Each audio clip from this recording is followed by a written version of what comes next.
मर्द हमेशा उस औरत की इज्जत करता है जो अपनी इज्जत खुद करती है, जो अपने आप को प्रायोरिटी पे रखती है। और कुड़ियों इधर आओ, पुरसकून, खुशगवार, खूबसूरत, बिना टेंशन के स्ट्रेस फ्री लाइफ किसको अच्छी नहीं लगती। वीडियो को एंड तक देखना अगर तुम्हें भी अपनी जिंदगी को पुरसकून बनाना है। लेकिन बच्चियों के नाम मेरा आज खास पैगाम है। एक बच्ची ने अप्रोच किया यूट्यूब पर, उसने कहा कि आप तजुर्बाकार हैं, मुझे आपसे ये पूछना है कि मैं एक लड़के को पसंद करती हूँ, 10 साल हो गए हैं, बातों बातों में मुझे ये भी बोलता था कि हमारी शादी होगी। वो सियासतदान है नून लीग का, मैं उसको बहुत प्यार करती हूँ, वो भी मुझे प्यार करता है, वो बहुत अमीर है, मैं बहुत ही गरीब हूँ, मेरा और उसका ताल्लुक अच्छा है, मैं 5 नमाजें पढ़ती हूँ और मैं अल्लाह से हमेशा उसको ही मांगती हूँ और उसका रिश्ता चाचा की बेटी के साथ हो गया है। 1 माह से मैंने उसके साथ राब्ता बंद कर दिया है और मैं उसके साथ दूसरी शादी करना चाहती हूँ। वो मुझे छोड़ना भी नहीं चाहता, वो बोलता है कि मैं मजबूर हूँ, तो क्या मैं उससे दूसरी शादी कर लूँ या मैं उसे छोड़ दूँ। मैं खूबसूरत भी बहुत हूँ, वो मुझे बहुत प्यार करता है,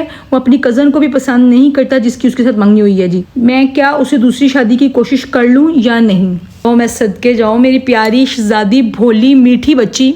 एक्चुअली एज ऐसी है ना, तो जो चीज़ अच्छी लगती है ना, बच्चे की तरह ना हमारा दिल करता है, मचलता है कि हमें वो चीज़ मिल जाए।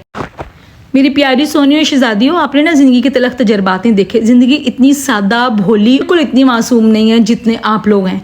उसी वीडियो के नीचे ना एक कमेंट है, इनकी भी लव मैरिज हुई है, शादी के 5 साल गुजरने के बाद मैं गवाही देती हूँ कि बाजी का एक एक लफ्ज़ दुरुस्त है। सोनी शहजादी और मेरी मिठी बच्ची, मेरी बात सुनो।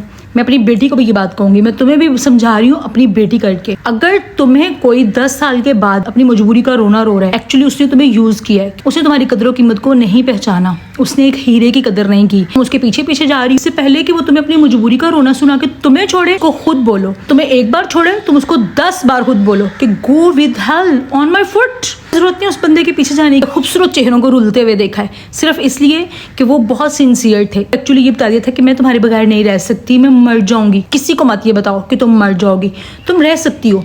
अपनी पर्सनैलिटी को ग्रूम करो। तुम ऑलरेडी एक आयरन लेडी हो, बस तुमने उसको पॉलिश करना है। इतना पॉलिश करो कि दुनिया तुम्हारे पीछे आए। प्यारी सोनी शहजादी, सबसे पहली बात तो ये मेरी आपके लिए दिल से दुआ है कि अल्लाह आपके दिल को सुकून दे। आपने अपना टाइम इन्वेस्ट किया होता है, उम्मीदें बांधी होती हैं, बहुत मोहब्बत दी होती है अगले को कदर और इज्जत दी होती है, अपने से बढ़कर चाहा हुआ होता है। 10 साल में ना एक्चुअली मर्द का दिल भर जाता है। एक्चुअली मर्द मजबूर नहीं होते, बिल्कुल सफाक झूठ है, वो झूठे लारे लगा रहे हैं। असल में ये जो प्यार होता है ना, ये अल्फाज से नहीं, ये अपने फैसलों से साबित होता है।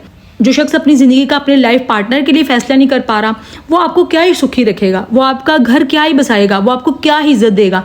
उसकी कदर और इज्जत आप खुद करें, इसकी आप प्रेफरेंस है, जो आपको इज्जत दे रहा है, जिससे ज़हनी सुकून होता है। मर्द जिसको दिल से चाहता है ना, हर मुमकिन सारी दुनिया को त्याग के मैं कहती हूँ उसको हासिल कर लेता है। क्योंकि बेटा सेकंड प्रेफरेंसेस के लोगों को भी वो इज्जत नहीं मिलती। जब जिन लोगों की प्रेफरेंस ये वाली हो, वो यहाँ क्यों देखेंगे, उनकी नजरें यहीं रहेंगी, वो यहाँ पर कभी आएंगे ही नहीं। तो यहाँ बनना ना सीखें, यहाँ बनना सीखें। मेरी सोनी शहजादियों, मेरा तुम लोगों को खास पैगाम है, अपने आप को यहाँ रखना सीखो। यहाँ आना कभी नहीं है, जिसने आना है, जिसने तुम्हें अप्रोच करना है, वो यहाँ आके कर। शादी लव मैरिज हो या arrange marriage, it does not matter.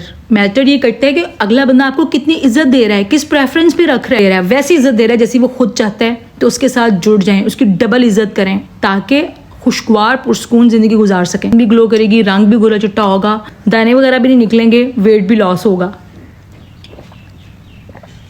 आप खुद पे कैसे फोकस करना है, सोनी सी कटिंग कराओ, हेयर केयर पे तवज्जो दो। मेरी पिछली वीडियोस जाके देखो जिसमें आपको हेयर केयर की और स्किन केयर की टिप्स बताती हूँ। वो ड्रिंक्स बना के पियो, एक्सरसाइज करो, वॉक करो, मेडिटेशन करो, अपनी मेंटल स्ट्रेस को दूर करो, अपनी मेंटल हेल्थ पे तवज्जो दो, अपनी वेलबींग पे तवज्जो दो। क्या जरूरत है पीछे पीछे जाने के लोगों के, नॉट एट ऑल। छोड़ दो ये सब। पहले रोना आ रहा है, बेशक दिल खोल के रो, लेकिन उसको दुआ में अब दोबारा नहीं मांगना, दिल हल्का हो जाएगा। और अल्लाह से बेहतरीन की दुआ मांगनी है, या हय्यू या कय्यूम बिरहमतिका अस्तगीस। चलते फिरते पढ़ो कि वो जिंदा और कायम रहने वाला खुदा आपके दिल को सुकून देगा, इज्जत देगा। मैं अपनी बेटी को भी यही बात सिखाती हूँ। Now she is a university going girl. मैंने इसको बताया कि बेटा do love with brain not with heart. किसी के पीछे जलील नहीं होना, किसी के पीछे भी जलील नहीं होना। कहे कि चली जाओ बस खत्म, उसको खुद 10 बार को दफा दूर।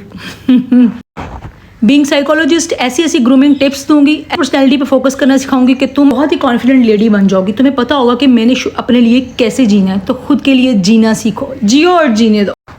और जिसने 10 साल में तुम्हारी कदर नहीं की, वो अगले 10 दिन भी तुम्हारी कदर नहीं करेगा। इस बात को अपने पल्ले बांधो। किसी के पीछे नहीं जाना, किसी के पीछे नहीं रुलना, किसी की सेकंड प्रेफरेंस नहीं बनना, किसी की सेकंड चॉइस नहीं बनना। पर फोकस करके अपने आप को इतना ग्रूम करो कि लोग तुम्हारी मिसाल दें, तुम्हारे जैसा बनने की कोशिश करें।